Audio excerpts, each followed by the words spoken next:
Une ville au milieu des montagnes, deux pays en guerre et des montagnards qui se chamaillent. Un mariage, des stops et de la poudre de crâne. Bienvenue à Llibia, en Espagne, en France, mais surtout en Cerdagne. Et ici, c'est vraiment la géosarbie.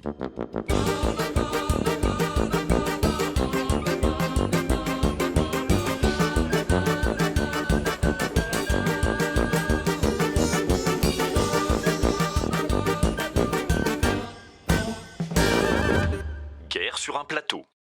16 avril 1971, en France, dans les Pyrénées. À un carrefour routier près de la frontière espagnole, des ouvriers français installent des stops pour en améliorer la sécurité. Mais plus tard dans la nuit, on vient arracher les panneaux. 2 jours après, on les remplace, mais ils sont à nouveau mis à terre. Systématiquement, au cours des jours suivants, les panneaux à peine posés sont vandalisés. Mais que se passe-t-il ? La réponse est simple. Llibia, une ville espagnole juste à côté, en plein territoire français. Et la route sur laquelle on essaye de poser des stops est la route qui relie Llibia à l'Espagne. Une route bien française, mais déclarée neutre, que les Espagnols ont depuis très longtemps le droit d'emprunter totalement librement. Pour les habitants de Llibia, les stops sont donc une atteinte à leur liberté. Et ce sont eux, la nuit, qui détruisent les panneaux. Une guerre franco-espagnole vient de commencer, la guerre des stops. Mais visitons d'abord Llibia. Llibia se trouve en Cerdagne, un plateau des Pyrénées partagé entre la France et l'Espagne. Elle fait 12,83 km² et compte 1500 habitants. Au milieu de ces rues étroites, on trouve une vieille tour, une église romane et une des plus vieilles pharmacies d'Europe reconvertie en musée.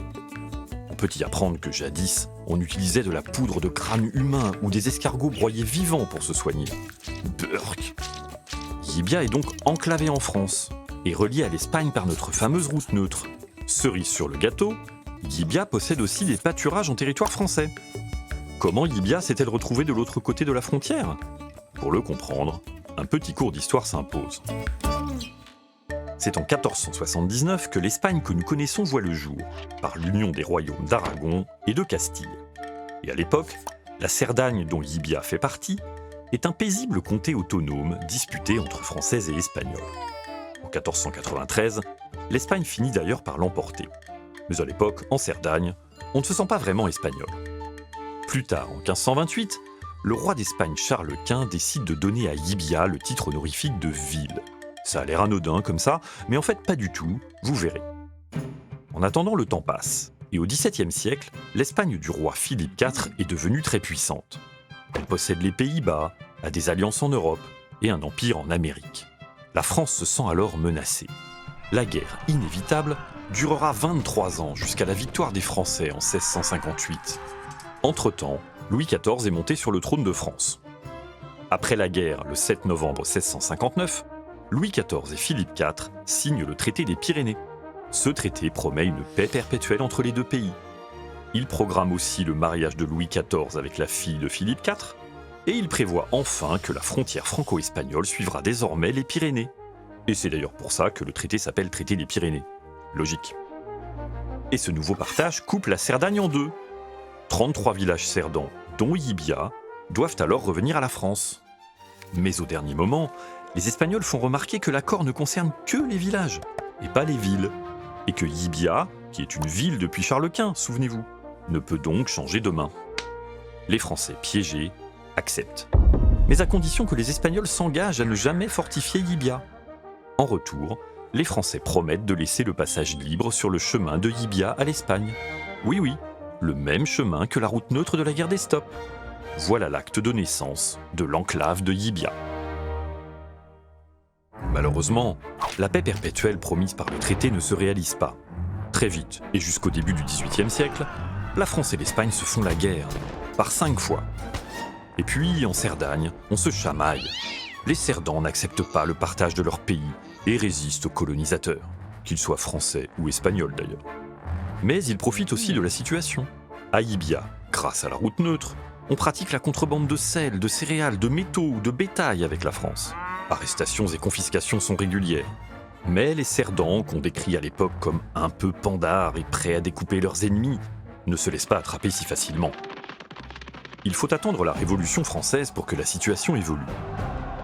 Lorsque Louis XVI est destitué en 1792, puis guillotiné, les monarchies européennes se liguent contre les Français. Entre la France et l'Espagne, la guerre dure 2 ans, jusqu'à la victoire des Français. Plus tard, Napoléon vassalise l'Espagne. Et en 1814, les Espagnols finissent par reconquérir leur indépendance.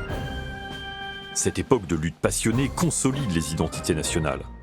Et l'opposition franco-espagnole a des conséquences en Cerdagne. Alors qu'on se battait jadis contre les colonisateurs, au XIXe siècle, on se bat désormais entre Cerdans. À Llibia, par exemple, on se dispute avec le village français d'Angoustrine, juste à côté, pour le contrôle d'un canal. En vrai, le canal, il est plus petit, hein.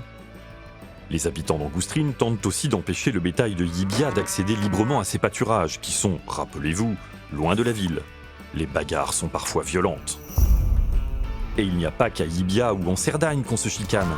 C'est en fait partout le long de la frontière qu'on se dispute pour un chemin, un cours d'eau, un pré ou une forêt. La situation au Pays Quint est même incontrôlable. Pasteurs français et espagnols s'affrontent pendant 20 ans dans une véritable guerre pour le contrôle de pâturage. Il y a même des morts. Comme quoi, il n'y a pas qu'en Cerdagne qu'on est prêt à découper ses ennemis. Mais ces conflits frontaliers sont en réalité de très vieilles querelles entre voisins, que la question nationale ne fait qu'attiser. Et ils sont aussi symptomatiques des failles du traité des Pyrénées, qui a laissé une frontière globalement floue. Alors, au milieu du XIXe siècle, Napoléon III en France et la reine Isabelle II d'Espagne décident qu'il faut un nouveau traité. Des négociateurs sont envoyés sur place. Ils entendent chaque partie, ressortent parfois un accord du Moyen-Âge, discutent chaque mot et mesurent chaque centimètre. Les négociations sont longues, très longues, à tel point que le traité est signé à Bayonne en 3 fois, en 1856, 1862 et 1866. Et les articles du traité de Bayonne sont d'une incroyable précision. Par exemple, à Llibia, le canal disputé est désormais partagé. Du dimanche matin au mercredi soir, il est pour les Français, et du mercredi soir au dimanche matin pour les Espagnols. De même, l'accès au pâturage de Llibia est libre, à condition de prévenir le maire d'Angoustrine 8 jours avant le déplacement du bétail. Quant au pâturage du Pays Quint, ils sont maintenant espagnols, mais loués à la France pour 8 000 francs par an. Un loyer encore payé de nos jours, 78 687 € en 2018. Autre précision, il est prévu de poser 602 bornes le long de la frontière. Le traité indique même que ceux qui s'attaqueront à ces bornes seront punis. En revanche, rien n'est dit en cas de dégradation de stop. Car oui, j'allais oublier, le traité de Bayonne confirme bien que les Espagnols circuleront totalement librement sur la route neutre de Llibia. Avec ce traité, la fameuse paix promise entre la France et l'Espagne semble enfin scellée. Et effectivement, les 2 pays ne se sont plus jamais fait la guerre depuis. Et actuellement, avec l'Europe, c'est même la coopération qui prime. En Cerdagne, un hôpital binational a même été construit. La paix, donc. Enfin, presque. Car il y a eu cette fameuse guerre des stops en 1971. Au bout de 3 semaines de guérilla, les gendarmes français arrêtent enfin les saboteurs espagnols. L'affaire fait grand bruit. Le maire de Llibia demande alors le soutien de Madrid. Et fin juillet 1971, la pose des panneaux s'arrête enfin. En 1983, Llibia obtient même, à la place du carrefour dangereux, un pont. Oui, alors c'est pas ce pont-là non plus, évidemment. Mais la guerre des stops connaît des rebondissements. Dans les années 2000, les habitants de Llibia s'opposent à la construction d'un rond-point sur la route neutre. Sans succès cette fois. En 2015, il est bien inauguré. Et actuellement, ils s'opposent à un projet de zone d'activité qui menace les commerces de Llibia. Il faut comprendre les habitants de Llibia. Au fil du temps, cette frontière et cette route sont devenues des marqueurs d'identité qu'il faut être prêt à défendre contre ses ennemis. En revanche, ce serait pas mal de plus les découper, s'il vous plaît. Et d'ailleurs, peu importe qui sont les ennemis. Depuis que la Catalogne est prise de fièvre indépendantiste, Llibia, qui fait partie de la région, s'est rangé du côté des nationalistes catalans. Et le 10 novembre 2019, jour d'élection en Espagne, lorsqu'arrive dans Llibia une patrouille de la Guardia Civile, perçue comme la police de Madrid, les habitants s'étranglent. Pour eux, il y a la violation du traité des Pyrénées qui, souvenez-vous, interdit à Llibia de se fortifier. Le maire de Llibia porte alors plainte, auprès des autorités françaises cette fois. Et oui, à Llibia, on n'est pas français, mais on n'est pas tout à fait espagnol non plus, car on est avant tout Cerdans. Et ce que veulent d'abord les Cerdans de Llibia, c'est peut-être qu'on leur foute la paix.